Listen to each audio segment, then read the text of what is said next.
जय गुरु जी संगत जी, जय गुरु जी। अनंतम अनंतम शुक्राना मेरे मालिक का, जिन्होंने मुझे सत्संग शेयर करने की सेवा बख्शी हुई है। संगत जी, आप चैनल के साथ शुरू से लेके एंड तक सत्संग जो जरूर सुनिएगा। सत्संग सुनने वाले का भी भला और सुनाने वाले का भी भला, जो आगे शेयर करे उसका भी भला। गुरु पाक के चैनल को आप लाइक सब्सक्राइब करना मत भूलिएगा और सत्संग को शुरू से लेकर अंत तक जरूर सुनना। और हो सके ये हमारा सत्संग जो है आगे संगत जग जरूर पहुँचाएँ, क्योंकि हमारा अनुभव और भी आगे पहुँच सके। गुरु महाराज की चरणों में मेरा कोटि कोटि नमन।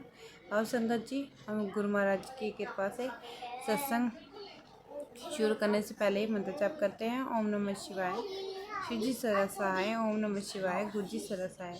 संगत जी, जैसा कि मैं पहले आपको कह चुकी हूँ, गुरु महाराज की कृपा से अमृत वेला है। न्यू जर्सी अंकल का अमृत वेला मुख्य बिंदु हाइलाइट्स है। तो आओ संगत जी, गुरुजी ने आंटी को स्पष्ट संदेश दिया कि कहीं भी जाओ लेकिन मन में कोई वहम मत रखो, जैसे वहाँ दूध चढ़ाना होगा आदि। लेकिन एक बार मेरी शरण में आने के बाद कहीं और जाने की जरूरत ही नहीं है। गुरुजी हमेशा कहते हैं गुरु को समय दें, और कि जब 100 लोग बैठे हो तब मेरा कहाँ एक वाक्य उसके पास पहुँच जाता है, जिसके लिए कहा गया है। गुरुजी आगे कहते हैं कि अंकल जी, मैं 100 रुपये की ब्लेसिंग देना चाहता हूँ और आप लोग 10 रुपये के बराबर की समस्या के तत्काल समाधान की मांग करते हो। शिव होने के नाते मैं मना नहीं कर सकता, इससे आप लोगों का ही नुकसान होता है। अंकल कहते हैं कि हमें अपनी छोटी छोटी बातों के लिए गुरुजी को परेशान नहीं करना चाहिए, जैसे बीमारी की दवा नहीं लेंगे और कहेंगे कि गुरुजी ठीक करेंगे। हमें इस बात पर ध्यान केंद्रित करना चाहिए कि गुरुजी हमें क्या देना चाहते हैं। गुरुजी से भक्ति मांगो, गुरुजी को मांगो। गुरुजी अंकल से कहते हैं कि जब तुम लोग आते हो तो तुम्हारे भूत और भविष्य में 100 जन्मों को देखकर ठीक कर देता हूँ। गुरुजी कहते हैं कि मैं एक ताश फेंकता हूँ और मांगे पूरी करता हूँ, फिर भी तुम लोगों को पूर्णता नहीं कमी है। हम अपनी मांगों के कारण गुरुजी तक पहुँचने में विफल रहते हैं। गुरुजी का अपना स्वयं का एक सुंदर सत्संग। एक बार एक साधु महात्मा गुरुजी के पास आए और उनसे कहा कि आप लोगों को क्यों गुमराह कर रहे हैं। गुरुजी ने विनम्रता से उत्तर दिया कि मैं कुछ नहीं कहता, तुम लोग कहते हो मैं शिव हूँ, अन्य साईं बाबा, गुरु नानक देव जी, कोई कहते हो मैं विष्णु हूँ। मैं तो बस यही कहता हूँ जो आप महसूस कहें। तब महात्मा कहते हैं कि तुम्हारी उम्र बहुत कम है और मेरी उम्र 330 साल है। मेरा सारा भोजन सचखंड से आता है। गुरुजी ने कहा, मैं आपकी उम्र जानकर प्रसन्न हूँ और उन्हें चाय प्रसाद देने की पेशकश की। महात्मा जी ने इनकार कर दिया और चुनौती दी कि आप सचखंड से दूध प्राप्त कर सकते हो। गुरुजी ने सचखंड से 14 स्वादों सुगंधों वाले दूध की धाराएं निकाली, पर वह प्रभावित हुआ। पर गुरुजी ने कहा कि तुम दूध लो और जाओ। फिर कहा कि मैं तो तुम्हें मुक्ति दे देता, लेकिन तुम्हें सचखंड के दूध तक ही सीमित कर दिया। वह गुरुजी के चरण कमलों में गिर पड़ा, लेकिन गुरुजी ने उसे भेज दिया। गुरुजी संदेश है कि हम अपनी छोटी छोटी मांगों से गुरुजी से मिलने वाली बड़ी ब्लेसिंग से वंचित रह जाते हैं। गुरुजी कहते हैं कि मेरे पास तुम्हें ठीक करने के लिए 2 चीज़ें हैं, चाय और लंगर प्रसाद। गुरुजी कहते हैं कि भोग के बाद घर ले जाई गई चाय प्रसाद या भी तुम्हें ठीक कर देगा यदि श्रद्धा और शुद्ध दिल से लिया जाए।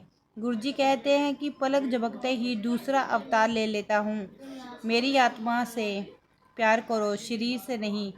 अक्ल अंकल कहते हैं कि गुरुजी को हम किसी भी रूप में प्राप्त कर सकते हैं, बस हमें कनेक्शन, संपर्क और विश्वास की आवश्यकता है। गुरुजी मेरे साथ खड़े हैं, केवल मुझे दिखाई दे रहे हैं। गुरुजी हमेशा कहते हैं कर्म अच्छे करो और अपनी अच्छी कमाई से दान करो। अब अंकल हमें गुरुजी द्वारा सुनाए गए अनेक सत्संग सुनाते हैं। गुरुजी कहते हैं कि एक सच्चे गुरु महात्मा साधु को दान पर जीना पड़ता है। एक बार एक महात्मा के राजा के पास गए और अस्तबल में खड़ा था। जब इस महात्मा ने भिक्षा मांगी तो राजा ने गुस्से से उसकी झोली में घोड़े की लीद डाल दी। महात्मा ने इसे परमात्मा की मौज के रूप में स्वीकार किया। कुछ वर्षों के बाद राजा जंगल में किसी तरह अपनी सेना से अलग हो गए और रास्ता भटक गए। संगत जी, वह इस महात्मा कुटिया पर पहुँचे और कहा कि मैं यहाँ का राजा हूँ, लेकिन महात्मा कहते हैं कि केवल भगवान ही उनके राजा हैं। अब इस राजा को कुटिया के पीछे घोड़े की लीद का पहाड़ दिखाई देता है और दुर्गंध आती है। उसने महात्मा से पूछा कि यहाँ यह लीद क्यों है। उन्होंने जवाब दिया कि यह केवल आपका है, जो आपने कुछ वर्ष पहले मुझे दान दे दिया था, और अब केवल आपको इसका उपयोग खाना है। आपके पिछले कर्म, अच्छे कर्म धीरे धीरे ही बढ़ते हैं, लेकिन बुरे कर्म बहुत तेज़ी से बढ़ जाते हैं। गुरुजी कहते हैं कि हमें शब्द निंदो ध्यान से सुनना चाहिए। जब हम किसी की निंदा करते हैं तो उसके बुरे कर्म साफ कर देते हैं और साथ ही अपने अच्छे कर्म भी उसे दे देते हैं।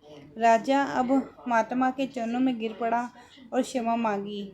एक उच्च कोर्ट के होने के नाते उन्होंने राजा को सलाह दी कि वह अपने राज्य के लोगों से अपनी निंदा करवाए, इससे उसके बुरे कर्म मिट जाएंगे। उसने उनकी सलाह का पालन किया और देखा कि हर हफ्ते लीद कम होने लगी, लेकिन अभी भी थोड़ा सा हिस्सा बचा हुआ था।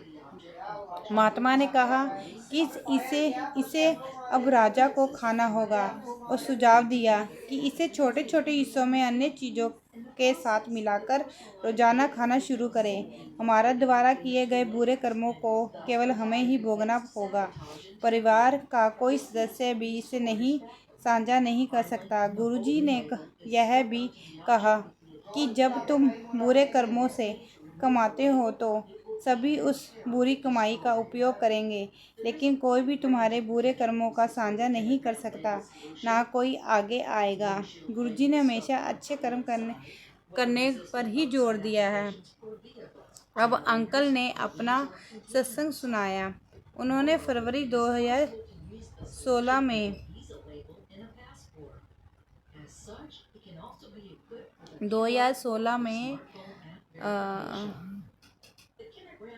अपनी शादी की सालगिरह के आसपास नौकरी खो दी।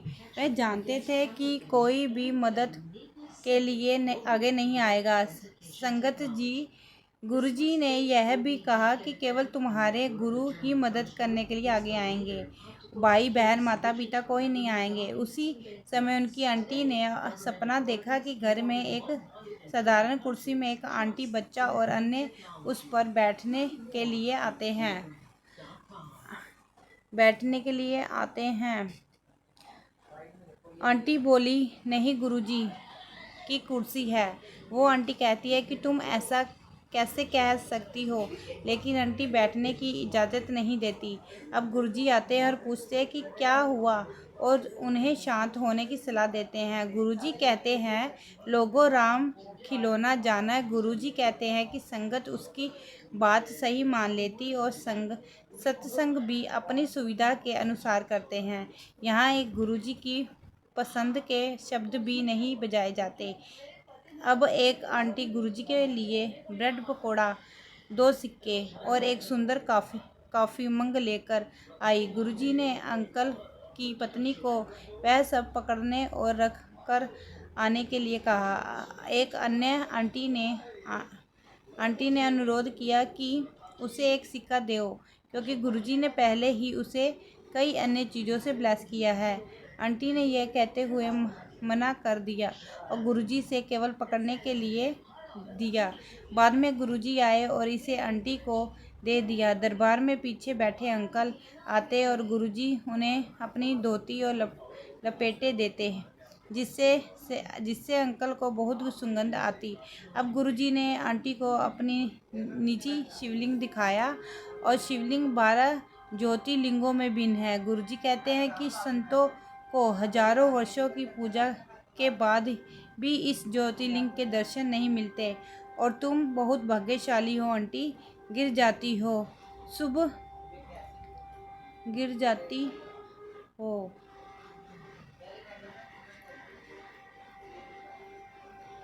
और सुबह 4:30 बजे इस सपन दर्शन के बाद जब उठी तो उनके दिल में धड़कन बहुत तेज हो गई। गुरुजी के सच्चे दर्शन करना सहना आसान नहीं है। गुरुजी की ब्लेसिंग मेहर अनंतम शुक्राना। गुरुजी तुम मिलते मेरे मन जियो, भूल चूक माफ़ करनी। संगत जी, सत्संग करते हुए कोई अनेकों गलतियाँ भूल चूक हो जाती है, माफ़ करना संगत जी। अनंत शुक्राना। मैं गुरु महाराज जी का सत्संग विराम लेते हुए गुरु जी का मंत्र जाप करूंगी। ओम नमः शिवाय, शिव जी सरसाय। ओम नमः शिवाय, गुरु जी सरसाय। जय गुरु जी। संगत जी ये हमारी आंटी का अमृत वेले का सत्संग था, जो उन्होंने गुरु जी के बारे में एक एक बात बताई संगत जी। तो गुरु महाराज सबके दिलों की जानते हैं, किसको किस टाइम क्या चाहिए क्या नहीं चाहिए सब जानते हैं संगत जी।